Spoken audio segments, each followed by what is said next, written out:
You know who it is, the horror flick, Digger Dish, Super 6, Big Mitch. And I'm kicking in those, roll 3 O's. And I'm bringing 28 101s because we Vegas Suns, it's the Meadowlands. You in the Meadows, man, and you already know what made me. Yeah, I'm a desert baby. Boom! Big hubba dub. Them 22-inch things, scrub. Welcome to Vegas Chronicles with the host, Super 6 Big Bitch. And today, like any other day, we kick actual factual. Shout out to everybody that's been supporting my small platform, man. I really appreciate all the love I've been getting, man. And I look forward to doing all these beautiful things I got lined up, man. God has been amazing, man. Won't He do it? All right, let's jump right into it, man. A lot of people been getting at me concerning the helicopter incident, you know. And what people don't understand, there were actually two incidents when it comes to the helicopter being, you know, shot down in the Gerson. The first incident, you know, and let's talk about that because so many people think they know about the helicopter being shot down. Well, if so many of y'all know about it, then I mean, come forward. Who? I mean, it happened a long time ago. You know, I mean, who shot the helicopter down? Because you got all these people saying, I heard such and such did it. I heard they did it. Somebody even once said that the 40 blocks shot down the helicopter. The 40 blocks ain't never shot down nothing. And I'm not hating on the block, but the block ain't never shot down nothing. Nobody from the block ain't never shot down no helicopter. Come on, man, stop it. The block ain't never done nothing like that. Okay, so who knocked it down, and when did it get knocked down? Who got old newspaper clippings from when it got knocked down? You know, cause I was living in the G's when it happened. My father then was around when that happened, and it's people from his era that was around when that happened. They can tell you exactly when that happened. And matter of fact, I'm gonna bring them on here, since it's all these cats that wanna claim they know or they did this and they come on, man, y'all need to stop that. Cause if you did, put it in the chat. What year did the helicopter get shot down? What are old newspaper clippings at? Who was there? See, a lot of y'all taking secondhand information and running with it. A lot of y'all listening to these dudes up around here who ain't done nothing. Talking about that, come on, man. You know, but like I say, my father, that was during my father era. You know, and people from this era can give you the real on what happened to that. The second time the helicopter went down, well, it didn't go down. You know that big old light they got that they shine on you? That got shot out. You know, and that got shot out in the Gerson about, I think, 93. You know what I mean? And you know, I don't know who did that, but that light got shot out. You know, that big old beam they be putting on people. So those are only two incidents concerning the helicopter in the Gerson. You know what I mean? So all these other dudes that's taking credit for it, you know, y'all take credit for all kind of stuff, man. So do what you do. You know what I mean? But, you know, when it comes to the helicopter, I'm going to bring old heads on here that can discuss what was going on back in that days, you know, back during them days.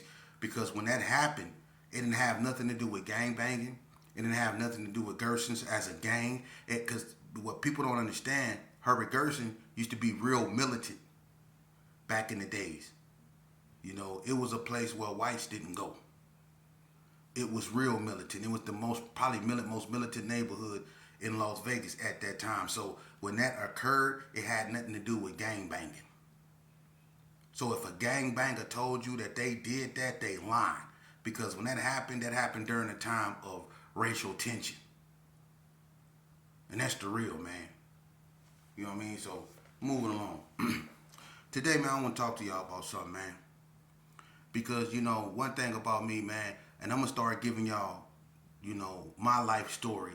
You know, I'm not going to hold back because I think you youngsters deserve to know the truth about this game and what really went on out here. You know, and I like to use myself because these cats up out here so insecure. A lot of them ain't never did nothing. But when you mention their name, they always, man, well, he mentioned my name. Man, if you don't stop it, me mentioning a bunch of you cats' name is probably the most y'all name has ever been mentioned. Because when it came to putting in work, wasn't nobody talking about you because you wasn't doing nothing. So let's just keep it 100. I use myself because I went through a lot. I've been to hell and back, and anybody can vouch that. When I went through the county jail, let me explain something to you. Vegas Chronicles. When I first went through the county jail for my crime, and I told y'all those Donna Streets was on my helmet. One thing that I was known for doing in the county jail was fighting. Every time I ran into a Donna Street, I had to get down with them. Me and Bree from Donna, we got down. Whenever I ran into a Donna Street, I was getting them in there and I was getting them up out of there. I was like 2-3 months sober. I wasn't on no water, I wasn't on no alcohol. I got my health back up. I kind of knew who I was a little bit, so I was fighting. I was scrapping. You couldn't tell me nothing. Every time I seen somebody I thought was from Donna, we was getting down. And the county jail in Nevada, or in Las Vegas per se, they don't care where you from or what color you are. They'll put you in the room with anybody. So they was putting Donna Streets in the room with me. You know, when me and Bree get down, they put Lil Mar from Donna up, and that was in there for the Stacey Bills incident. So me and Lil Marv get down. You know, we scrapping. You know what happened? Herb Wesley came to the door and was screaming, "Sheep, get up off him!" Because I was getting them in there and I was getting them up out of there. I was whooping them. I'm keeping it 100. And I had an ego. I thought I couldn't be whooped in that county jail. Me and Lil Dread from Donna, we got down about 3-4 times. They put him in the cell with me. I like Lil Dread because even though me and him fought, we fought because, you know, we thought we had to. We didn't really have animosity toward one another. Me and him always got along. But the fact that I was in there for something messed up and it involved him, me and him got down about 3-4 times, man. And I shot it out to him. You know, he went 0-3 against me, but he got down. I tipped my hat to him. He got down. You know, and Devil Lope, right? It was this cat. He was from East Coast Crip, right? He thought he was super hard, right? He was really kicking it with them Donnas because he had, you know, he did some of this on a Gerson, Trip Mac. Him and Trip Mac was out there robbing Circle K's, right?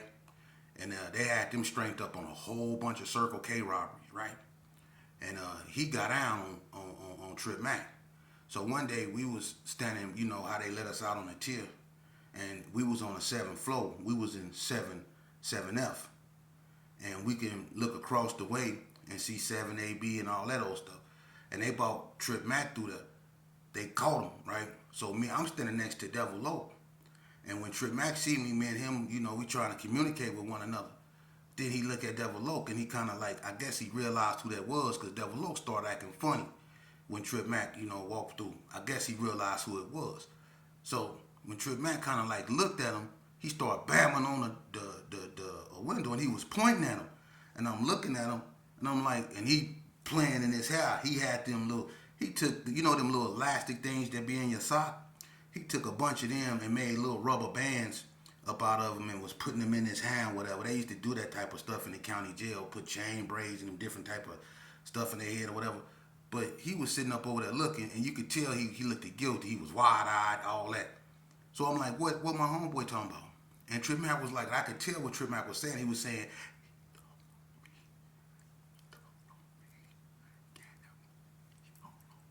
he was telling me that, right? So I'm like, what he talking about? And he like, I don't know. So me and Devil Loke get into it. Make a long story short, me and Devil Loke went in the room. Now I'm in the module. I'm in there with G Stone, Tony Pope, Couchhead, Red Mac, G's Mar. It was a D-Loke from 60s, not Lil D-Loke, Big D-Loke from 60s. Queet was up in there. It was a D Capone. Chuck from A-Tray Gangster. It was a bunch of dudes. Chip from A-Tray Gangster. Mouse Brother, rest in peace. All them. Mizike from the coast. Twang Insane from the coast. He was in there for the Brownie incident. You know what I'm saying? But we was all up in the county jail, right? So I tell Devil Loke, you know, we got to get down. We go in the room. Devil Loke, he got a brother named Double K that claimed Gerson, right? But Devil Loke from East Coast. Double K from Carry Arms somewhere. I'm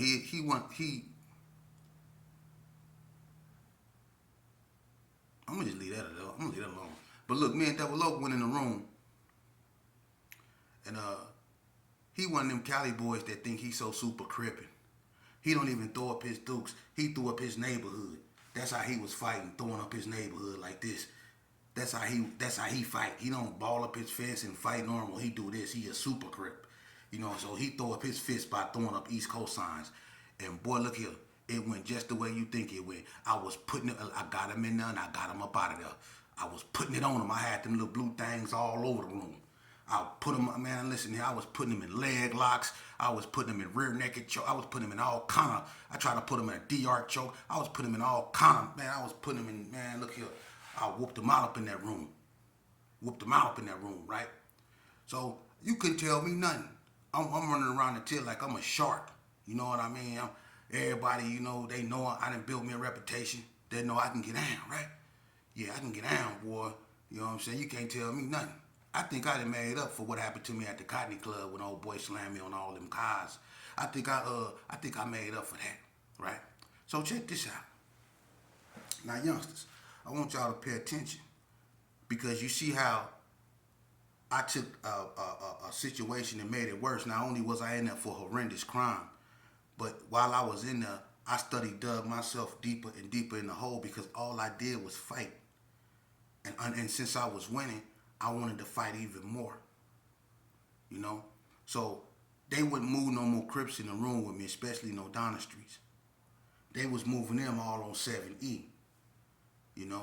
And so they moved one of my homeboys. His name was Grouchy Loke, right? He from Alley Shot. They moved Grouchy up in there for a messed up case, behind a female, you know what I'm saying? So, I didn't too much know Grouchy like that. But Grouchy kind of had animosity toward me because he stayed on Donna Street and he was messing with C-Wack, Carrie, from Donna. And she saved him, because when the incident happened with me, she ran over his house like 3 o'clock in the morning and bammed on his door until he opened it. He stayed on Donna. And before they can get to him, she basically told him he had to go and basically told him what went down and that, her homeboys was going to get him. She saved him. She saved his life because she had him over there in his underwear and everything. He really had to get up out of there. She got him up out of there before her homeboys can get to him, right? So he had animosity toward me anyway because he had to move off Donna and give up everything he had down there behind what I did. So we wasn't seeing eye to eye no way. So one day, I was looking for reasons to get into it with this cat. He used to pour his Kool-Aid. I used to tell him, you better not get no Kool-Aid on my paperwork. You know what I mean? Just being, I told him he couldn't fart in the room or none of that, man. I better not smell nothing. You know what I mean? So I thought, I was winning fights, so you can tell me nothing. Man, you can tell me nothing. You can tell me nothing. I thought I was Mayweather. I was whooping everything out too. And I'm thinking, looking at him like, I don't really know you like this. And he was like a pie face. He had real slanted eyes, looked like he had real slanted eyes. He had a beard, you know what I mean? And he kind of looked older for what he was, And I kind of underestimated him. I didn't think he can fight because every time I pushed up on him, he kind of like, he tucked his tail. I'm just going to keep it real. He like didn't want to fight me. And he used to always tell me, man, I'm not trying to fight you, sheep. And just by him saying that made me think that he couldn't whoop me. You know what I mean? So, one day, we was in there talking, and I got to disrespecting him, telling him he wasn't from, you ain't from my neighborhood, and I don't know you. Who put you on? You know what I'm saying? So I got to disrespecting him, telling him he better not throw up no cage no more, no nothing, right? So basically, I put him in a position to where he was either gonna be, a buster, or he was gonna stand up for himself. So I guess he decided to stand up for himself. And he told me, oh, I'm from Alley Shot. I'm from the right? So I was like, you from where? I jumped up off the bed, you know what I'm saying, got in his face. You from where? He said, I'm from the Alley Shot. He threw up 2 L's like he from, you know what I mean? So I pushed him real hard toward the door. And like he got up off the door and he kind of stiffened up and he got in my face. He was like, man, shit, man, come on, man, I ain't trying to fight you, man. I'm like, shut your buster ass up. I say, shut your buster ass up, right? I'm all in his face, right? And I'm trying to punk him, right? I really don't want to fight him, but I'm trying to punk him, right? But on this day, he ain't letting me punk him, right? So I'm all in his face. I'm shut your buster ass up. He was like, I ain't no buster. I'm like, you is a buster. So I pushed him again. And when I pushed him again, he pushed me back. So when he pushed me back, I had on my socks. So I started putting on my shoes real fast, but he pushed me kind of hard. I kind of felt his strength, right? So I was telling myself, dang, I'm going to have to deal with this one, right? So I'm putting on my shoes, right? So, and he started putting on his shoes. So I got my shoes on first, right? I ain't even tie mine up or nothing. I just slipped them on real fast. So he putting his shoes on. He like, let me put my shoes on. So I'm like, this cat really want to fight me. So I bag up. I let him put his shoes on. Put your shoes on. He put one on. And before he could put the other one on, I rushed him. I got to hitting him with 4 and 5 pieces. I was whooping him, and he just fell back on the bed and put his hands up like this here. I was trying to punch through all that. I was just wailing on him. I guess he was just letting me tire myself out, right? That was a good strategy, too. Because I started to get tired. I was just wailing on him. But I think I'm doing real good, and I bag up off of him. And I'm hoping that he don't want no more. Because I ain't really hit him in his face. I was basically hitting him all up in his hands and stuff. But when I got through, I bagged up off of him. Man, that fool came up off the bed. He said, take it from the top. Take it from the top. I'm already breathing hard. I'm like, take it from the top. I don't want to take it from the top. I want some water bad no more. I don't want to take it from the top. I don't want to do none of that, but I can't show no fear. So I say, take it from the top. We square off again, right? We got to scrapping, right? Look, I was banging him. I was getting up in there. I was getting up out of there. Look, I was banging him. And then I know how to wrestle, right? So I was fainting like I was finna shoot, like grab him, right? And it was working for me at first, but I was getting tired because I was wailing on him, right? So look, we was fighting. I'm winning. I'm handling him, right? Look, this fool swung, and I don't know if it was because I was tired or he was just waiting on this one swing. Because when he swung it, it came fast, efficient, with precise precision. And look, he hit me in the temple. When he hit me, I swear to God, I raised my right hand. To God, I heard Chubb Rock. Part of the people in the house, listen up. I'm the man with the plan and the plan, listen up. Think to Howard D, good looking G. Look, I had Chubb Rock playing. He hit me so hard. I see lights, firecrackers. Look, I had to grab him. And when I grabbed him, that's when the fight changed, And then I got scared. Look, I'm scared now. Now I'm holding on. He rocked me, man. I'm talking about I ain't had no more left. So look, my face is in his chest. And I bit him. I bit him. And he said, quit biting me, sheep. And look, he got his fingers, his thumbs on my head. He trying to get me up off of him, but I'm not letting him go. I'm going, I'm biting him. I'm biting him. I'm tearing him up, right? I'm all up on his chest. But that's all I got is a bite left in me. I can't do no more fighting. Look, we're in that scrapping hard, and look, he started hitting me in my head like this. Look, he was pounding me. He was pounding me on top of my head. hey, he was pounding me.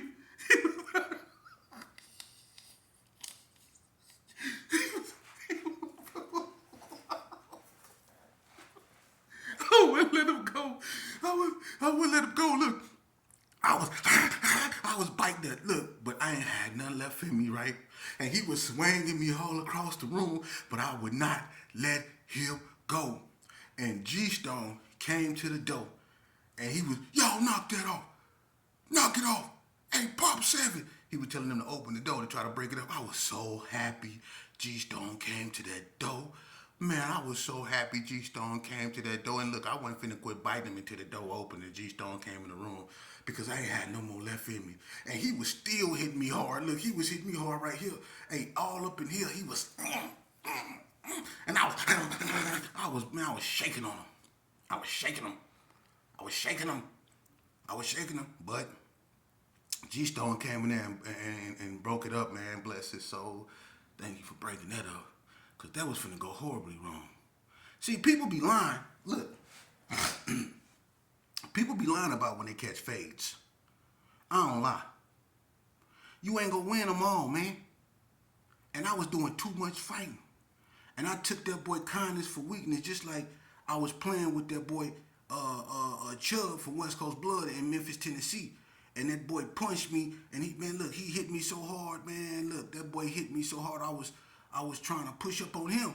with that madness, man, and I done ran into some dudes that was heavy handed, man, and hit hard, man, and man, look here. Cause when he called me right here, Chubb Rock was party people in the house, listen up. I'm the man with the plan, and the plan, listen up. Thanks to Howie G, good looking G. I'm listening, I heard nothing but Chubb Rock. Treat him right. Woo-hoo. Man, he hit me hard in the mouth. But look, after that, I ain't fight for a minute. I didn't. He knocked all the fight out of me for about 3 months. For real, I was really focused on my case for about 3 months. I didn't want to do no more fighting because he hit me hard. Look, he scrambled all that. For real, he hit me hard. And that just goes to show if you continue to do this, you go eventually meet that one. I was around there fighting, thinking I was top notch this and that. And he didn't whoop me or nothing like that, but he probably would have if G Stone didn't come in there and break that up. But I was gonna end up probably getting hurt up in there, man. I was young. I was number 17 years old. I was fighting everything. I thought I could whoop everybody. And I was headed down, the wrong lane, already in the wrong lane. I was already in jail, and I was still doing stuff, to put myself, like I say, further in the hole, man, and which led me to go to prison. Look, I went to prison, right? And I had the same attitude. And I went there and I got to fight. And me and Lil Marv got down again. He wanted a rematch. And, in the hallway, we got down again. I got into it with Ewak. Ewak fired on me through the slot. I could never catch up with him. Trip Mac and Ewak got down behind that. So it was just so much fighting and stuff when I went through there. And eventually I got poked up. I got blasted, in the eye. And I was pronounced DOA, and I had just turned 18 years old. I wasn't even 18 5 months before I was laid on the gurney, and I laid in the hospital bed for 7 months, man. I couldn't move. And that's because I was in that lane where I constantly fighting, was in constant violence. And I ended up, on the wrong side of something, man. And that's how it always ends. No matter what you do, listen to me, youngster, no matter what you do, good or bad, if you do wrong, one of these days you're going to end up on the wrong side of something, man. And it's going to cost you dearly, like it cost me. I'm telling you this to tell you that a lot of things ain't worth fighting for, man. It's not. Sometimes it's best to seek peace, for real. Peace of mind, for real. You don't have to be tough all the time. You don't. The toughest people I said are the ones that got, the kahunas to get up every morning, to go get on the bus and go to school and do it the right way. The toughest ones of us are the ones that take tests in school. Some of us don't pass them, but we come back and take it again, or we take it until we do. The ones that never quit. Those are the tough ones. The ones that grow up and have families and take care of their families. The ones that don't care how people feel about them, that put how they feel about themselves first and foremost. Them the tough ones. The ones that respect women. The ones that protect women. The ones that respect their parents. The ones that try to be positive role model for kids that don't have role models in their life. A lot of us don't know that a lot of kids look up to us because they have no one at home to look up to. And if all they see in our communities is this fake thug gangster persona, they go imitate that. They go gravitate toward that. And we got to understand that we bear responsibility in the upbringing, whether we want to accept it or not. It take a village to raise a child. So when we out there, we have to be mindful that the way we carry ourselves is going to affect the youth, man. They watching us, man. And for a long time, they watched us act like idiots amongst one another. And a lot of us wish we can go back and change things.